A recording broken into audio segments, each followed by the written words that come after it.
ថាយើងមើល3ហ្នឹងស្រឡាញ់ឬដាក់ចិត្តស្រឡាញ់លើកិច្ចការដែលយើងធ្វើពេលដែលយើងស្រឡាញ់ឬដាក់ចិត្តស្រឡាញ់ដែលធ្វើគឺយើងនឹងធ្វើបានល្អឬក៏យើងធ្វើឲ្យបានល្អបំផុតតែមកដល់ចំណុចទី3កុំភ្លេចថាធ្វើហ្នឹងគឺត្រូវតែមានចំណូលត្រូវតែរកវិធីបង្កើតចំណូលឲ្យបាន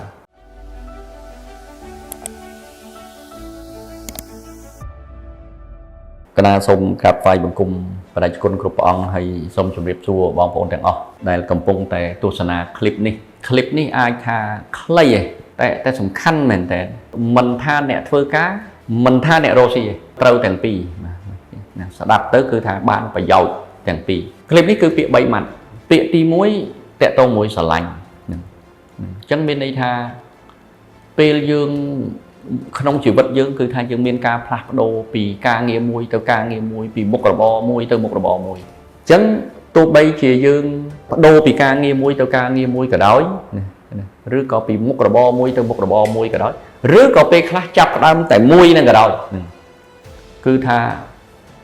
រកចំណុចដែលយើងស្រឡាញ់ពេញចិត្តហ្មងណាចំពោះកិច្ចការហ្នឹងនឹងចឹងទី1គឺថារកចំណុចដែលយើងស្រឡាញ់ពេញចិត្តចំពោះកិច្ចការហ្នឹងដូចពាក្យមួយទៀតគេថាធ្វើអ្វីដែលខ្លួនស្រឡាញ់អ្វីដែលខ្លួនធ្វើអញ្ចឹងបើថា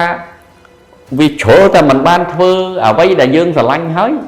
ដាក់ចិត្តស្រឡាញ់អ្វីដែលយើងធ្វើហ្នឹងគឺថានៅពេលដែលយើងផ្ដល់នៅសេចក្តីស្រឡាញ់យើងបានអាទី2មានន័យថាពេលដែលយើងស្រឡាញ់កិច្ចការមួយខ្លាំងស្រឡាញ់អ្វីរឿងអ្វីមួយខ្លាំងគឺយើងធ្វើបានល្អខ្លាំងយើងមើលហើយអាហ្នឹងសាមញ្ញមិនពិបាកយល់ទេពេលអ្នកណាម្នាក់ដែលយើងស្រឡាញ់ខ្លាំងឲ្យយើងធ្វើស្អីក៏យើងធ្វើដែរដើម្បីម្នាក់ហ្នឹងអញ្ចឹងវាកិច្ចការដូចគ្នាបើមិនជាយើងស្រឡាញ់កិច្ចការមួយខ្លាំងចង់និយាយថាឲ្យយើងធ្វើទាំងថ្ងៃយើងធ្វើទាំងថ្ងៃឲ្យយើងធ្វើទាំងយប់យើងធ្វើទាំងយប់ហើយអត់ហត់ទេអត់ហត់អត់នឿយអត់ធុញព្រោះស្រឡាញ់តែអ្វីដែលខ្ញុំលើកឲ្យប្រយ័ត្នហ្នឹងគឺឬក៏ឲ្យគិតឲ្យបានច្បាស់ហ្នឹងគឺចំណុចទី3ថាធ្វើរឿងហ្នឹងបានចំណូលអត់បើនិយាយសាមញ្ញថាបានលុយអត់ពីព្រោះស្រឡាញ់ប៉ុណ្ណាក៏ដោយធ្វើបានល្អប៉ុណ្ណាក៏ដោយ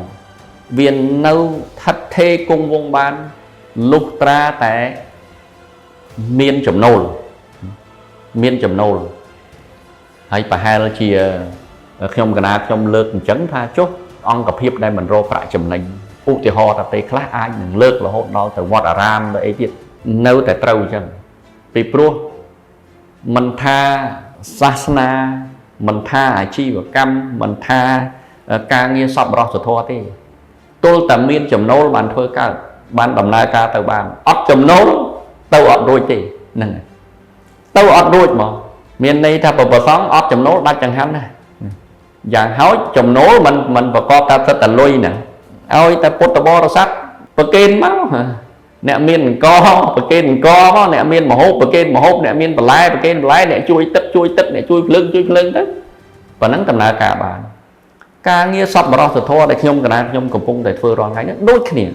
យើងបើមិនមានចំណូល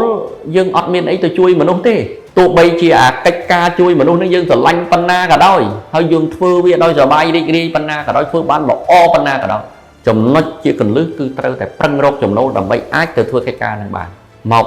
ចុងក្រោយអอกមកក្រុមហ៊ុនវិញក្រុមហ៊ុនអាជីវកម្មមួយដែលយើងស្រឡាញ់ពេញចិត្តមុខរបរមួយដែលយើងស្រឡាញ់ពេញចិត្តយ៉ាងណាក៏ដោយហើយយើងធ្វើបានល្អយ៉ាងណាក៏ដោយបើក្រុមហ៊ុននឹងខាតនៅតែស្រក់ទឹកភ្នែកស្ដាយទេ